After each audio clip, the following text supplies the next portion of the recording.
Last week, I said it. I said, we may already be at war with China, and if we were, you wouldn't know so long as you assume the following. China knows that it's weak, that it has one aircraft carrier, that it would not actually win a land war with the United States, not in a moment, not a physical war anyways, not a hot one. But if you assume that China knows they're the little boy hiding in the bushes with a brick in his hand, waiting to pounce on the farm boy, American, who's big and strong and would otherwise pummel the Chinese, then that's what this is, right? The Chinese know that they would not survive a war with the United States. So what they do is they subvert our media. They convince the American public that America is bad, that we're always racist, that we've never been great, that we've always been evil. And if Hillary had won, she would be bailing out China, paying them back for her own bailout from Saudi Arabia. And we would be seeing the decimation of the American economy. It'd actually be worse. It wouldn't be 10% of the American economy gone. It'd be like 100%. We would be a husk of our former selves by 2023 if Hillary were elected. Because you know the election would be rigged if she were elected in 2016. 2020 wouldn't be a real election. No, sir. So, here is from March 31st, 2020. China's long tentacles extend deep into American media. The companies that own our major networks all do business in China, and that's just the beginning. Now you can imagine NBC creating Vox to then go after Steven Crowder when Steven Crowder attacks the stupid idiocy that is Vox. But what happens when you find out that Vox, owned by China, is funded by, or owned by NBC, is funded by China? They don't really try to tell you that Vox is an NBC company. But when you find that out, then you can see that NBC Universal gets a ton of money from Chinese business. And when China is able to say, why would I pay you $100 if I could pay you $150 for your product, and then you'll do my work for me in the United States? That's what we're seeing. That's what this article is referring to. I encourage you to go check it out on the American Conservative, dated on the 31st of March. You then have, on May 26, 2020, this is from Pew Research, they say, Americans are critical of China's handling of COVID-19. We do not trust information from Beijing. So this article details how, all through April and all through May, all of the studies that are coming out from the World Health Organization, from the CDC, all being supportive of China and saying China really did what they should have done.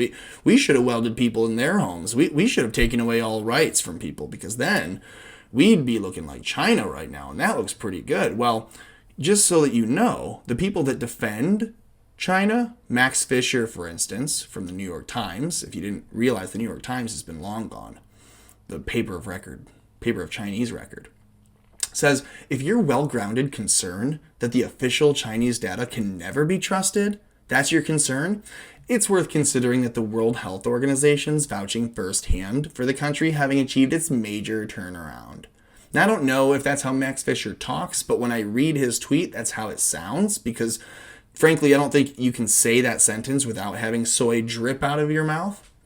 So that's that, okay? Now, we showed you, Americans don't trust Beijing, but our media companies are all pushing what Beijing tells them to push. The World Health Organization says it, CDC is saying it, CDC's faking numbers in the US. So when the Americans distrust everything that our media says because they're mimicking and repeating everything that China says, you get this. You get global pushback on all Chinese narratives, because what the United States doesn't do is create media companies in China to try to subvert Chinese people to take over their own government and to try to stir shit up.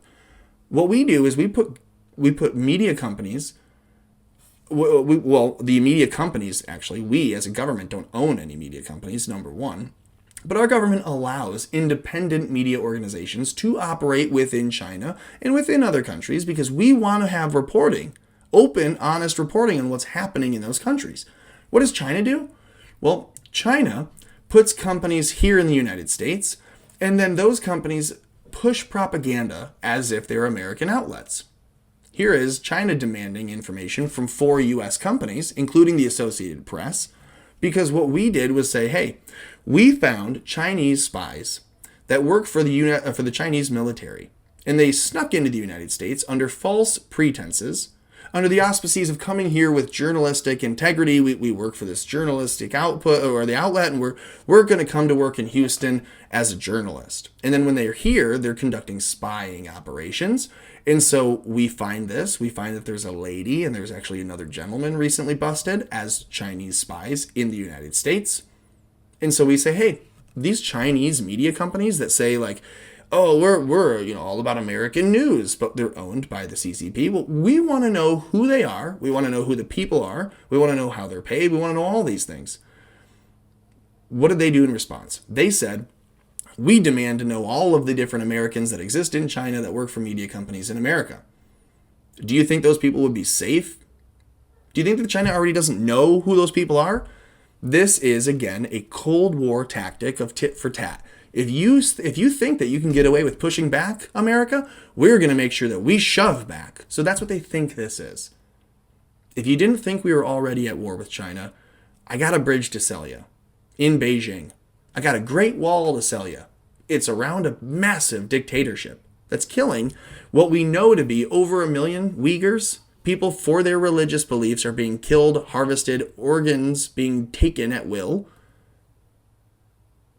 We believe it's only 1 million people. Give me a break. There were 28 or more million cell phone signatures, distinct cell carrier signatures. So an individual device that all of a sudden goes, boop, gone, off the radar since the first of this year in China. Do you think that number has gone up or down? When that number came out in like the end of February or early March, like, hey, all these people are missing in China. All of a sudden, our media says, whoa, Corona. Don't believe it for a second. We are at war with China. For any other bet I can make, we are at war with China. If you like this video, make sure you hit like. Make sure you comment at the bottom so that you can tell me what you think. And then I want to know, if you could, don't comment and say, oh, I don't know where I would share this video. I don't have any friends to share this video with. You have the Donald you can share this video on. You have many, many groups on Facebook and other platforms that you could share this video. The only thing I'm asking for is share it with one person so that one other person other than yourself may see this. That's all I'm asking. And then the last thing is, I guess that's not all I'm asking, because I'm also asking you to subscribe to the channel. I just hit 700 subscribers. Feel decent about that. Would love to get to 1,000 as quick as possible. And I need your help to do it. I also need your help to keep America afloat. So like the video, comment on the video, share the video, subscribe to the channel. All of those things will help me keep America afloat.